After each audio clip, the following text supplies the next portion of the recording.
Olá, meu querido, olá, minha querida. Sejam todos muito bem-vindos ao nosso canal Universo da Mulher. Aqui é a sua amiga e sua irmã Anita Castro e nós estamos começando mais uma partilha dos estudos da obra de André Luiz. Nós estamos vendo aqui o terceiro livro da série sobre a vida no mundo espiritual, que é o livro Missionários da Luz, e hoje nós vamos ver o capítulo de número 8, que vem sob o tema No Plano dos Sonhos. Mas antes, como eu sempre faço, convido a vocês para que já agora no início curtam o nosso vídeo, para que o algoritmo do YouTube entenda que esse material é importante para nós e partilhe as bênçãos que temos recebido também com outras pessoas, ok? Vamos então à nossa leitura e posteriormente eu teço breves comentários como de costume. André Luiz nos diz o seguinte: após alguns minutos de conversação encantadora, o irmão Francisco acercou-se do orientador, indagando sobre os objetivos da reunião da noite. Sim, esclareceu Alexandre afável. Teremos algum trabalho de esclarecimento geral a amigos nossos relativamente a problemas da mediunidade e psiquismo, sem minúcias particulares. Se nos permite, tornou o interlocutor, estimaria trazer alguns companheiros que colaboram frequentemente conosco. Seria para nós grande satisfação vê-los aproveitando os minutos de sono físico. Sem dúvida, destina-se o serviço de hoje à preparação de cooperadores nossos, ainda encarnados na crosta. Estaremos à sua disposição e receberemos seus auxiliares com alegria. Francisco agradeceu sensibilizado e perguntou: poderemos providenciar? Imediatamente, explicou o instrutor sem hesitação. Conduza os amigos ao sítio de seu conhecimento. Afastou-se o grupo de socorristas, deixando-me verdadeiro mundo de pensamentos novos. Segundo informações anteriores, Alexandre dirigiria naquela noite pequena assembleia de estudiosos, e assim que nos vimos a sós, explicou-me solícito. Nosso núcleo de estudantes terrestres já possui certa expressão numérica. No entanto, faltam-lhe determinadas qualidades essenciais para funcionar com pleno proveito. Em vista disso, é imprescindível dotar os companheiros de conhecimentos mais construtivos. E como julgasse útil fornecer-me informações pessoais destinadas à minha própria elucidação, acrescentou gentilmente. E os irmãos que comparecem, indaguei curioso, conservam a recordação integral dos serviços partilhados, de estudos levados a efeito e observações ouvidas? Alexandre pensou um momento e considerou. Mais tarde, a experiência mostrará a você como é reduzida a capacidade sensorial.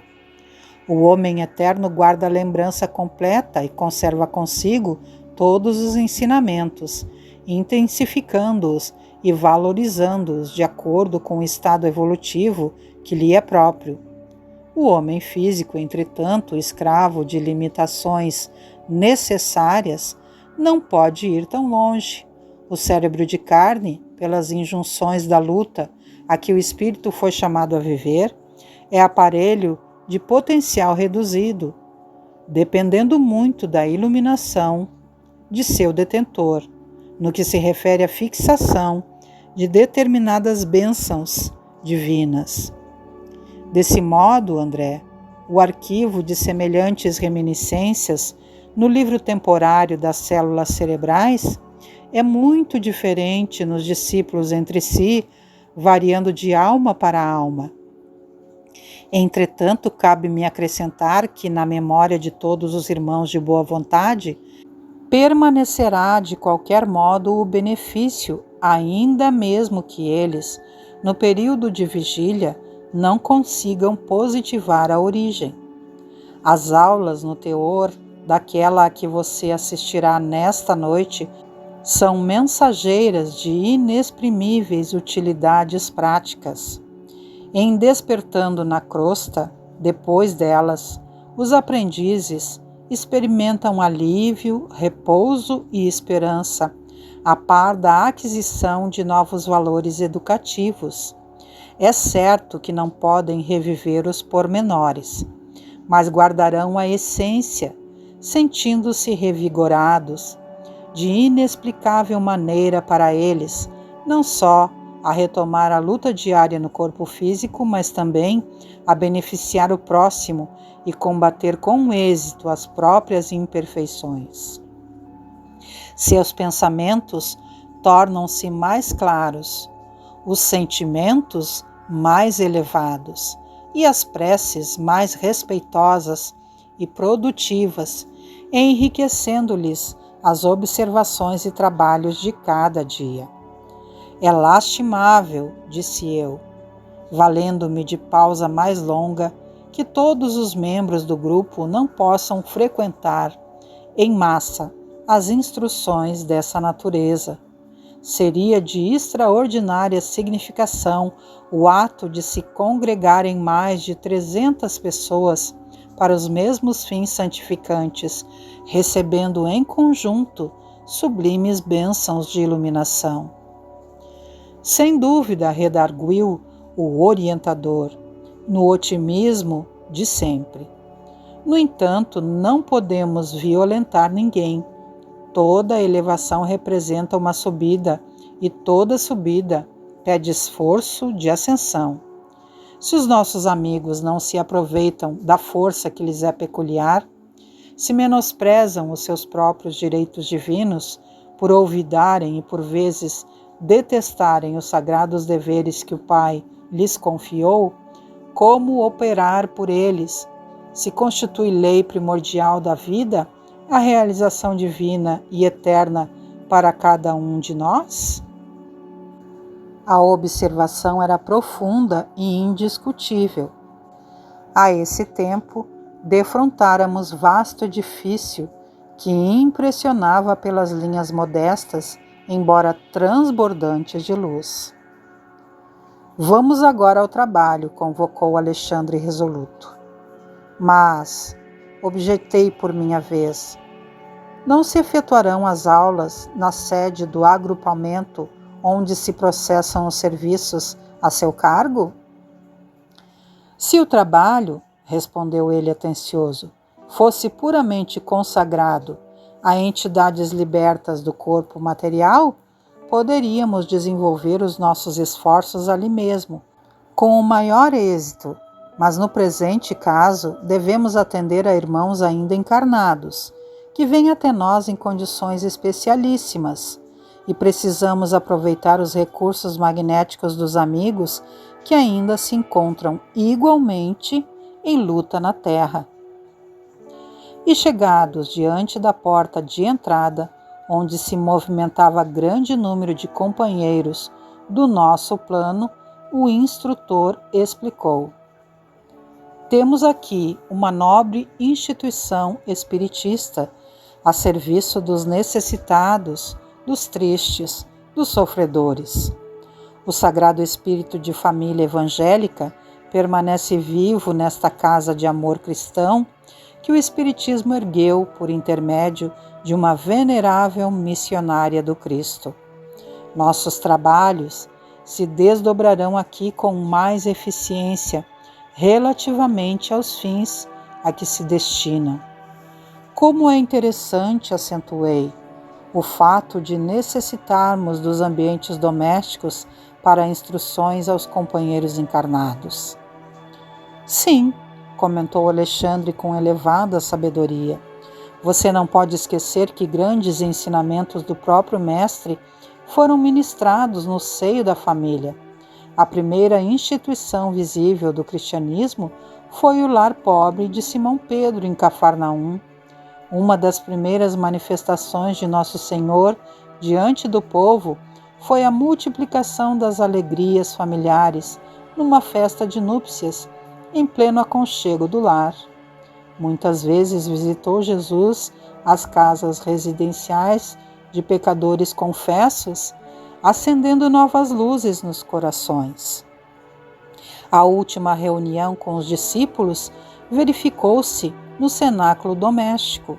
O primeiro núcleo de serviço cristão em Jerusalém foi ainda a moradia simples de Pedro, então transformado em baluarte inexpugnável da nova fé. Inegavelmente todo o templo de pedra, dignamente superintendido, funciona qual farol no seio das sombras, indicando os caminhos retos aos navegantes do mundo. Mas não podemos esquecer que o movimento vital das ideias e realizações baseia-se na Igreja Viva do Espírito, no coração do povo de Deus. Sem a adesão do sentimento popular na esfera da crença vivida no âmago de cada um, qualquer manifestação religiosa reduz-se a mero culto externo. Por isso mesmo, André, no futuro da humanidade, os templos materiais do cristianismo estarão transformados em igrejas-escolas, igrejas-orfanatos, igrejas-hospitais, onde não somente o sacerdote da fé veicule a palavra de interpretação, mas onde a criança encontre arrimo e esclarecimento, o jovem a preparação necessária para as realizações dignas do caráter e do sentimento, o doente o remédio salutar, o ignorante a luz, o velho o amparo e a esperança. O Espiritismo evangélico é também o grande restaurador das antigas igrejas apostólicas amorosas e trabalhadoras. Seus intérpretes fiéis serão auxiliares preciosos na transformação dos parlamentos teológicos em academias de espiritualidade, das catedrais de pedra em lares acolhedores de Jesus. Daria tudo o que estivesse ao meu alcance para continuar ouvindo as encantadoras elucidações do orientador, mas nesse instante transpunhamos o limiar. Verifiquei que faltavam apenas 5 minutos para 2 horas da madrugada. Pelo grande número de entidades que vieram céleres ao nosso encontro, percebi que havia enorme interesse em torno da palestra instrutiva da noite. Não se achavam presentes apenas os aprendizes ligados ao esforço de Alexandre em sentido direto, mas também outros amigos trazidos até ali por aperfeiçoados do plano espiritual. Acercou-se de nós, com mais intimidade, pequeno grupo de companheiros, destacando-se um deles, que conversou com Alexandre de maneira mais significativa. Ainda não chegaram todos? Indagou o instrutor com interesse afetivo, após trocarem as primeiras impressões. Percebi claramente que se referia aos irmãos encarnados que deveriam comparecer na cota de frequência do grupo de que era ele, um dos diretores espirituais. Faltam-nos apenas 2 companheiros, elucidou o interpelado. Até o momento, Vieira e Marcondes ainda não chegaram.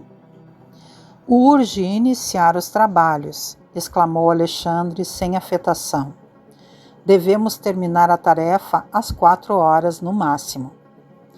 E mostrando singular interesse de amigo, acrescentou: quem sabe se foram vítimas de algum acidente?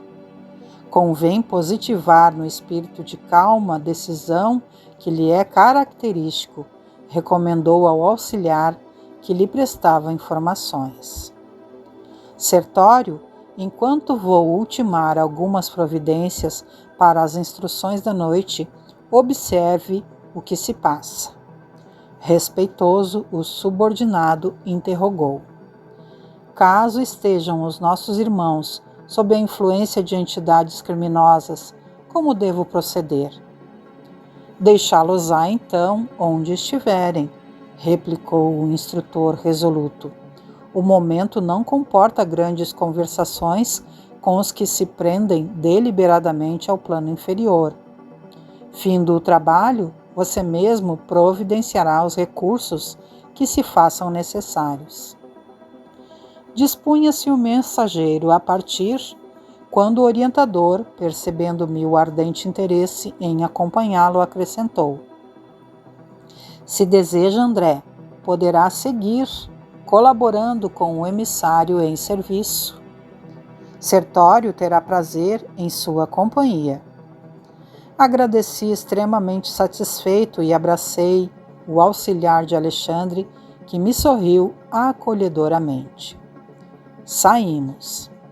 Era indispensável atender o mandato com presteza. Todavia, satisfazendo-me a curiosidade, Sertório explicou generoso. Quando encarnados na crosta, não temos bastante consciência dos serviços realizados durante o sono físico. Contudo, esses trabalhos são inexprimíveis e imensos.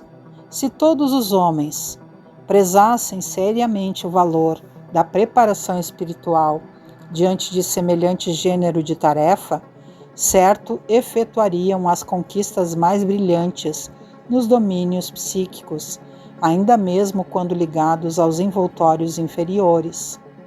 Infelizmente, porém, a maioria se vale inconscientemente do repouso noturno para sair à caça de emoções frívolas ou menos dignas. Relaxam-se as defesas próprias e certos impulsos, longamente sopitados durante a vigília, extravasam em todas as direções por falta de educação espiritual verdadeiramente sentida e vivida. Interessado em esclarecimentos completos, indaguei. Entretanto, isto ocorre com aprendizes de cursos avançados do espiritualismo? Poderiam ser vítimas desses enganos alunos de um instrutor da ordem de Alexandre? Como não? Tornou Sertório fraternalmente. Como referência a essa probabilidade, não tenha qualquer dúvida. Quantos pregam a verdade sem aderirem intimamente a ela? Quantos repetem fórmulas de esperança e paz, desesperando e perseguindo no fundo do coração? Há sempre muitos chamados em todos os setores de construção e aprimoramento do mundo. Os escolhidos, contudo, são sempre poucos. Completando o pensamento, como a escoimá-lo de qualquer falsa noção de particularismos na obra divina, Sertório acrescentou: e precisamos reajustar as nossas definições sobre os escolhidos. Os companheiros assim classificados não são especialmente favorecidos pela graça divina, que é sempre a mesma fonte de bênção para todos. Sabemos que a escolha em qualquer trabalho construtivo não exclui a qualidade, e se o homem não oferece qualidade superior para o serviço divino, em hipótese alguma deve esperar a distinção da escolha. Infere-se, pois, que Deus chama todos os filhos à cooperação em sua obra augusta, mas somente os devotados, persistentes, operosos e fiéis constituem qualidades eternas que os tornam dignos de grandes tarefas. E reconhecendo-se que as qualidades são frutos de construções nossas, nunca poderemos esquecer que a escolha divina começará pelo esforço de cada um. A tese do companheiro era assaz interessante e educativa, mas havíamos atingido o pequeno edifício em frente do qual Sertório se deteve e falou. É a residência de Vieira. Vejamos o que se passa. Acompanhei-o em silêncio. Em poucos instantes, encontrávamos-nos dentro de quarto confortável onde dormia um homem idoso, fazendo ruído singular. Via-se-lhe perfeitamente o corpo perispirítico unido à forma física, embora parcialmente desligados entre si. Ao seu lado permanecia uma entidade singular, trajando vestes absolutamente negras. Notei que o companheiro adormecido permanecia sob impressões de doloroso pavor. Gritos agudos escapavam-lhe da garganta. Sufocava-se angustiadamente, enquanto a entidade escura fazia gestos que eu não conseguia compreender. Sertório acercou-se de mim e observou. Vieira está sofrendo um pesadelo cruel. E indicando a entidade estranha. Creio que ele terá atraído até aqui o visitante que o espanta. Com efeito, muito delicadamente, o meu interlocutor começou a dialogar com a entidade de luto. O amigo é parente do companheiro que dorme? Não, não. Somos conhecidos velhos. E, muito impaciente, acentuou. Hoje à noite, Vieira me chamou com as suas reiteradas lembranças e acusou-me de faltas que não cometi, conversando levianamente com a família. Isso, como é natural, desgostou-me. Não bastará o que tenho sofrido depois da morte? Ainda precisarei ouvir falsos testemunhos de amigos maledicentes? Não poderia esperar dele semelhante procedimento em virtude das relações afetivas que nos uniam às famílias desde alguns anos. Vieira foi sempre pessoa de minha confiança. Em razão da surpresa, deliberei esperá-lo nos momentos de sono, a fim de prestar-lhe os necessários esclarecimentos. O estranho visitante, todavia, fez pausa, sorriu irônico e continuou. Entretanto, desde o momento em que me pus a explicar-lhe a situação do passado, informando quanto aos verdadeiros móveis de minhas iniciativas e resoluções na vida carnal, para que não prossiga caluniando-me o nome, embora sem intenção, Vieira fez este rosto de pavor que estão vendo, e parece não desejar ouvir as minhas verdades. Interessado nas lições novas, aproximei-me do amigo, cujo corpo descansava em posição horizontal, e senti-lhe o suor frio ensopando os lençóis. Não revelava compreender convenientemente o auxílio que lhe era trazido, fixando-nos com estranheza e ansiedade, e intensificando ainda mais os gemidos gritantes que lhe escapavam da boca. Sentindo a silenciosa reprovação de Sertório, o habitante das zonas inferiores dirigiu-lhe a palavra de modo especial. O Senhor admite que devemos ouvir impassíveis os remoques da leviandade? Não será passível de censura e punição o amigo infiel que se vale das imposições da morte para caluniar e deprimir? Se Vieira sentiu-se no direito de acusar-me, desconhecendo certas particularidades dos problemas da minha vida privada, não é justo que me tolere os esclarecimentos até o fim? Não sabe ele acaso que os mortos continuam vivos? Ignorará, porventura, que a memória de cada companheiro deve ser sagrada? Ora eu mesmo já lhe ouvi, em minha nova condição de desencarnado, longas dissertações referentes ao respeito que devemos uns aos outros. Não considera, pois, que tenho motivos justos para exigir um legítimo entendimento? O interpelado esboçou um gesto de complacência e observou. Talvez esteja com a razão, meu caro. Entretanto, creio deva desculpar seu amigo. Como exigir dos outros conduta rigorosamente correta se ainda não somos criaturas irrepreensíveis? Tenha calma, sejamos caridosos uns para com os outros. e enquanto a entidade se punha a meditar nas palavras ouvidas, Sertório falou-me em tom discreto. Vieira não poderá comparecer esta noite aos trabalhos. Não pude reprimir a má impressão que a cena me causava, e talvez porque eu fizesse um olhar suplicante, advogando a causa do pobre irmão, quase a desencarnar-se de medo, o auxiliar de Alexandre prosseguiu. Retirar violentamente a visita cuja presença ele próprio propiciou não é tarefa compatível com as minhas possibilidades do momento, mas podemos socorrê-lo acordando-o. E sem pestanejar, sacudiu o adormecido energicamente, gritando-lhe o nome com força. Vieira despertou confuso, estremunhando, sob enorme fadiga, e ouviu exclamar palidíssimo: Graças a Deus acordei! Que pesadelo terrível! Será crível que eu tenha lutado com o fantasma do velho Barbosa? Não, não posso acreditar.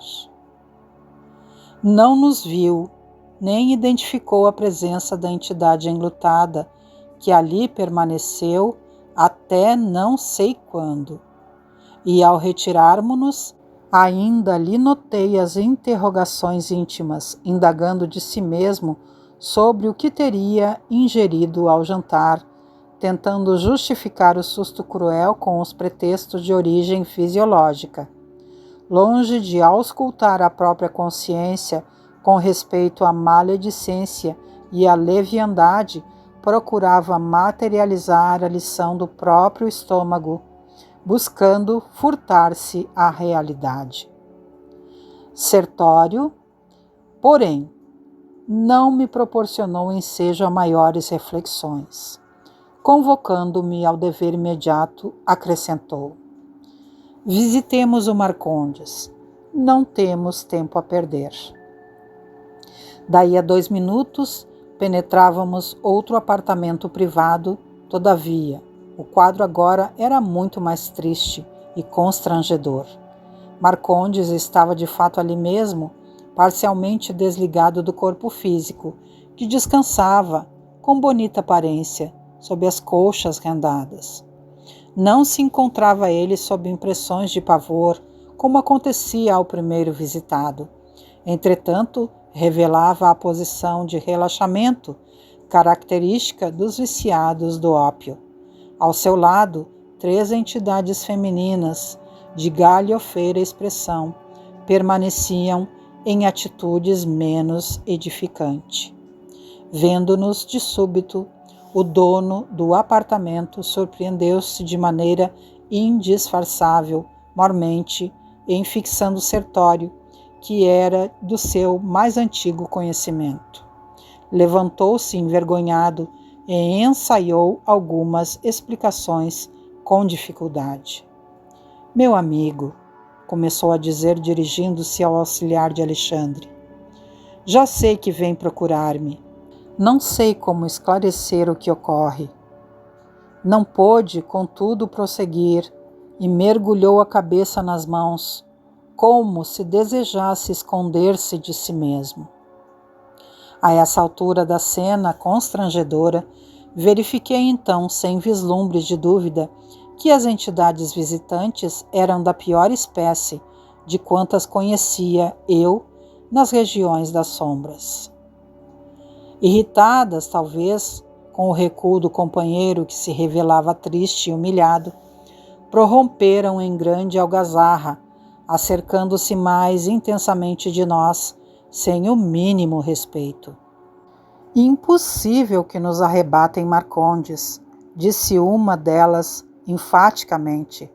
Afinal de contas, vim de muito longe para perder meu tempo assim, sem mais nem menos. Ele mesmo nos chamou para a noite de hoje, exclamou a segunda atrevidamente, e não se afastará de modo algum. Sertório ouviu com serenidade, evidenciando íntima compaixão. A terceira entidade, que parecia reter instintos inferiores mais completos, aproximou-se de nós com terrível expressão de sarcasmo e falou, dando-me a entender que aquela não era a primeira vez que Sertório procurava o sítio para os mesmos fins e nas mesmas circunstâncias. Os senhores não passam de intrusos. Marcondes é fraco, deixando-se impressionar pela presença de ambos. Nós, todavia, faremos a reação. Não conseguirão arrancar-nos o predileto. E, gargalhando irônica, acentuava: também temos um curso de prazer. Marcondes não se afastará.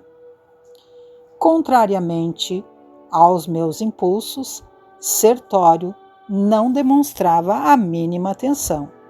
As palavras e expressões daquela criatura, porém, irritavam-me. Ao meu lado, o auxiliar de Alexandre mantinha-se extremamente bondoso.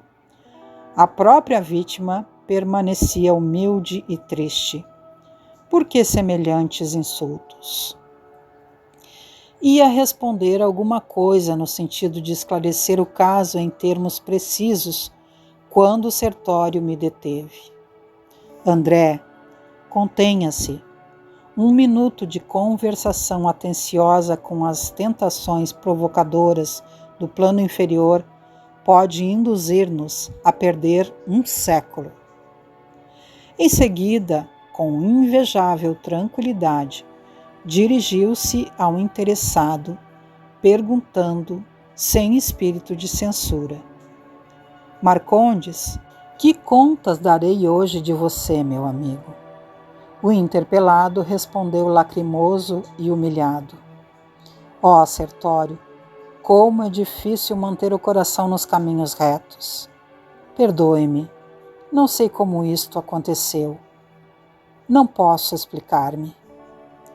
Mas Sertório parecia pouco disposto a cultivar lamentações e, mostrando-se muito interessado em aproveitar o tempo, interrompeu-o.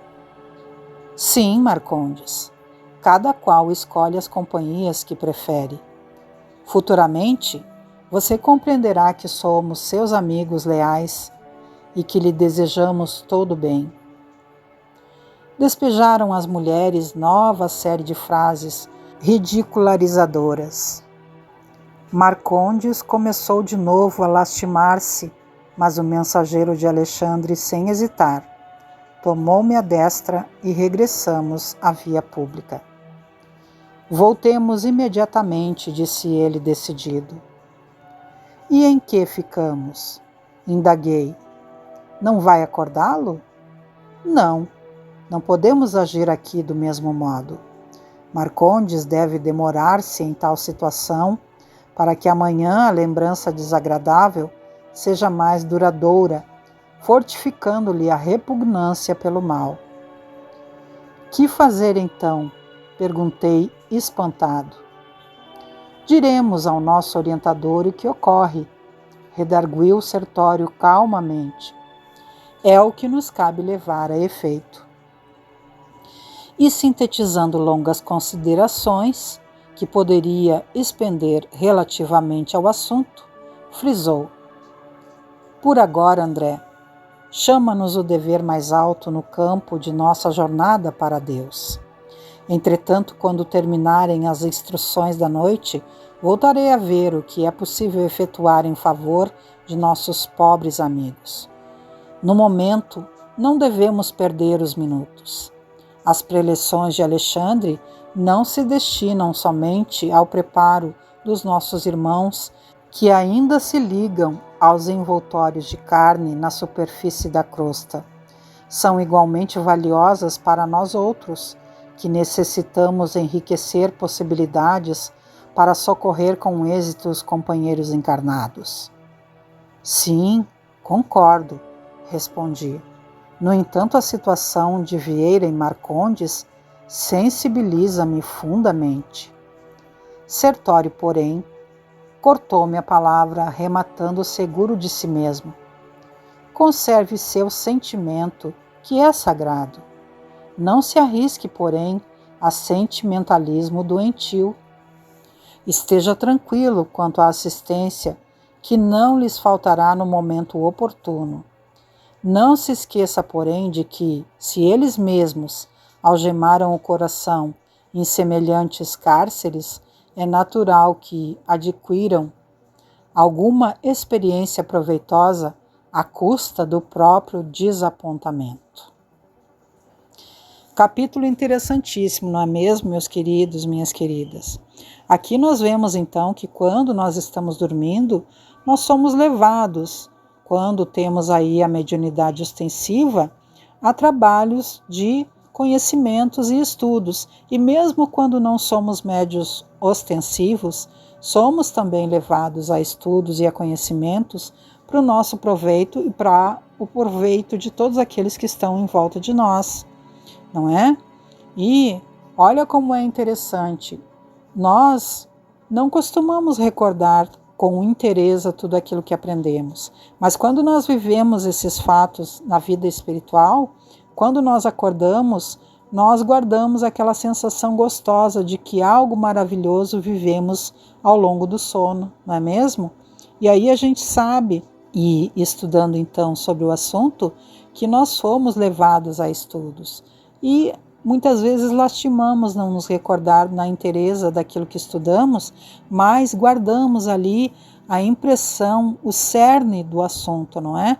Aquele desejo de praticar o bem, aquele desejo de estudar mais, aquele desejo de fazer mais preces pelo bem, não somente nosso e dos nossos familiares, mas também de outras pessoas. De servir ao bem, de servir a Deus, de servir a Jesus, o nosso Mestre, não é mesmo? Capítulo muito interessante para a nossa reflexão. Que possamos então, meus queridos, guardar essas memórias no nosso coração e estudarmos com mais afinco sobre esse capítulo, refletindo com maior profundidade sobre o assunto. E assim, meus queridos e minhas queridas, antes de nós encerrarmos o nosso estudo de hoje, convido a todos vocês para que todas as segundas-feiras, às 19 horas, venham estar comigo aqui no nosso canal Universo da Mulher com Anita Castro, para que possamos partilhar o EAD, Estudo Aprofundado da Doutrina Espírita. Todas as terças-feiras, minhas queridas amigas e manas amadas, venham estar comigo aqui às 19 horas, para que juntas possamos partilhar a nossa série Reflexão de Empoderamento, que é aí uma série voltada para a nossa psique feminina. Todas as quartas-feiras, às 21 horas, nós temos aqui o nosso Evangelho no Lar, quando nós convidamos Jesus e sua comitiva espiritual a virem abençoar os nossos lares. Todas as quintas-feiras, às 18h30, voltamos a ter os estudos da obra de André Luiz.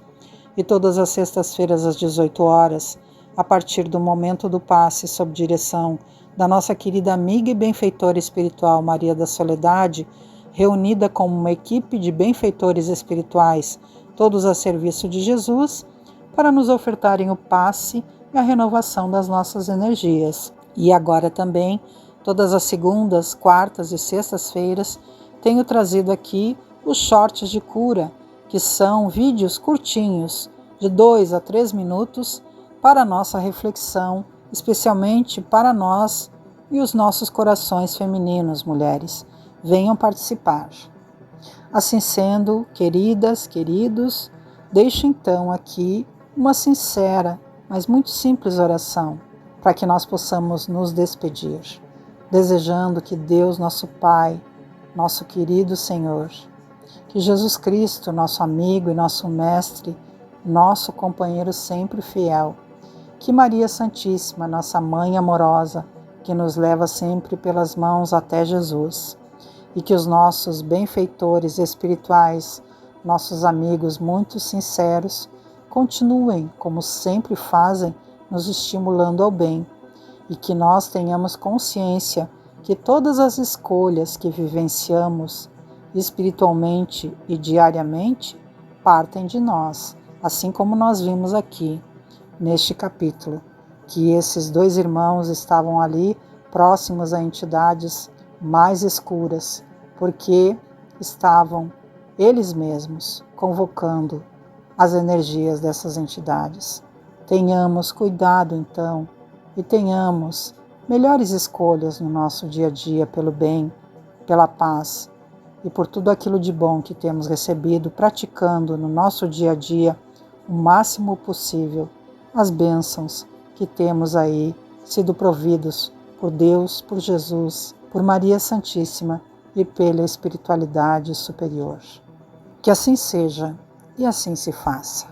Deixo então um grande beijo no coração de todos e me despeço, desejando que os nossos caminhos sejam sempre, sempre, sempre plenos de paz e de muita harmonia. Tchau, tchau, meus queridos. Até o nosso próximo encontro.